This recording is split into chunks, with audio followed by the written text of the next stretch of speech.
What is up? Happy Monday. Hope all is well with you. A lot of stuff. Let's dive in early. 60 Minutes last night, Bob Woodward's book, he spoke about the conversations with Trump. It was what you expect it to be.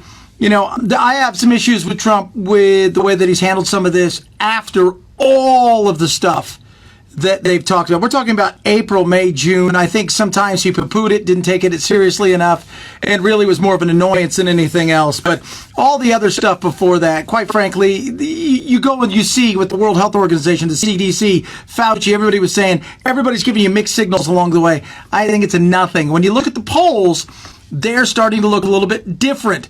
Biden, who was once up by 11, 12 points in some areas, 15 in others, is now in a position where he's up by 5 or 6 points, and the margin of error is 4. It's starting to shrink, and we haven't even hit debate time, which, by the way, 2 weeks from tomorrow night is debate number 1. Trump has a chance over these 3 debates to deliver a knockout punch, and I think both of these guys, right, both of them, are going to snatch defeat from the jaws of victory. I think they're going to have missteps along the way, but I think a lot of people on the left think that it's going to be a walkthrough on election night. The way I see it going is simply this. Trump probably wins election night. By Sunday, with the absentee ballots and mail-in ballots, it gets much closer, and then the lawsuits begin, and we may not see this thing play itself out to who knows when. Let's not forget that Gore and Bush, that didn't take place as far as when we knew what the winner was until early January.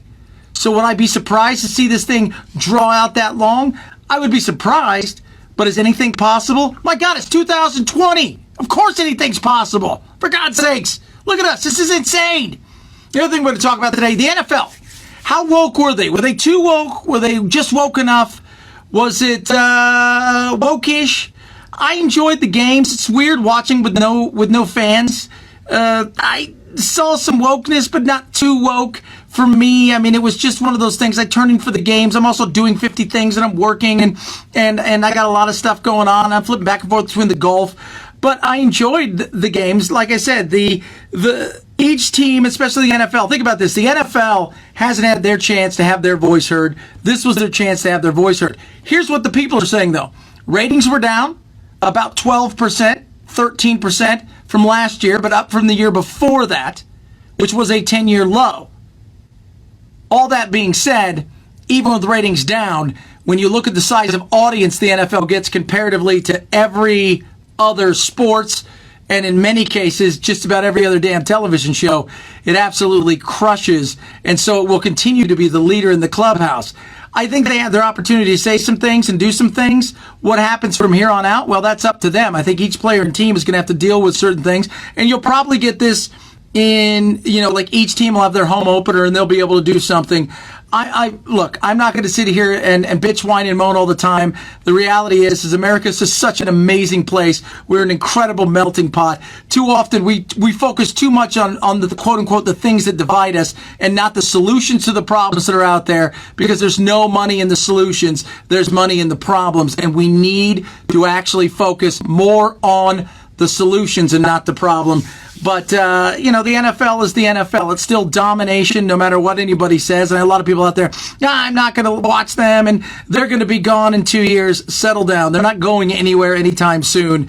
And I enjoyed the games. The games were all right. It looked sloppy. It looked like one of those early preseason matches, and I expect that. These guys had to be chomping at the bit to hit anybody else that wasn't their teammate over the last couple weeks. All in all, though, a weird, wacky, wild weekend of social justice with some football, some potential college football coming back, and Trump and Biden getting ready to battle it out. We're 50 days away from the time we're going to go to the polls and vote, and who knows what this thing's going to look like. What I do know is it's going to be much closer than people think. So those of you out there think it's going to be a runaway for Trump, it's not going to be. And for those of you who already think that Trump's lost, you're going to be surprised. It will be a battle, to say the least, and that includes the legal challenges. Follow me and subscribe at Chad Benson Show right here and on Twitter, and subscribe Chad Benson Show TV on YouTube. You have a blessed day. We'll do it again tomorrow. Woo woo!